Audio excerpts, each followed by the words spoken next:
Hello guys, एक गाना गा रहा है। अच्छा लगे तो लाइक शेयर ज़रूर करना। गाना में गलती मलती माफ़ कर देना। गाना गलती होगा तो भाई गलती मलती माफ़ करना, छोटा भाई समझ के। पढ़िए लिखिए कवन जिहलावा गे बेटी, पापा के पगड़ी बचई है। पढ़िए लिखिए कवन जिहलावा गे बेटी, पापा के पगड़ी तू बचई है। पढ़बो लिखबो कवन जिलावा हो पापा, तोहर पगड़ी के लखबो लाज हो।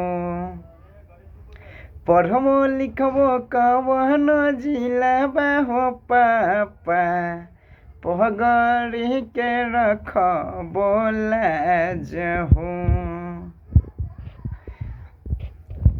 पढ़िए लिखिए कवन जिलावा गे बेटी, कोनो लइका के दिही ना दिल गे बेटी, पापा के नाम बदलाम ना करिहे गे बेटी। पढ़बो लिखबो कवन जिलावा हो पापा, कोनो लइका के ना देबो दिल हो। पढ़बो लिखबो कवनो जिलावा हो पापा, तोहर नाम बदलाम ना होई देबो पापा, तोहर सर के पगड़ी कबो नीचा ना होई देबो पापा।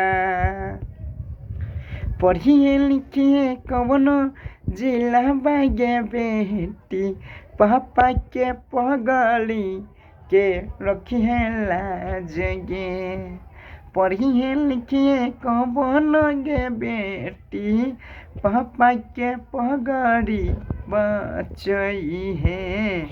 जुग जमाना है कई बड़ी खराब गे बेटी, हौसला से पढ़िए गे बेटी, पापा के पगड़ी तू बचई है।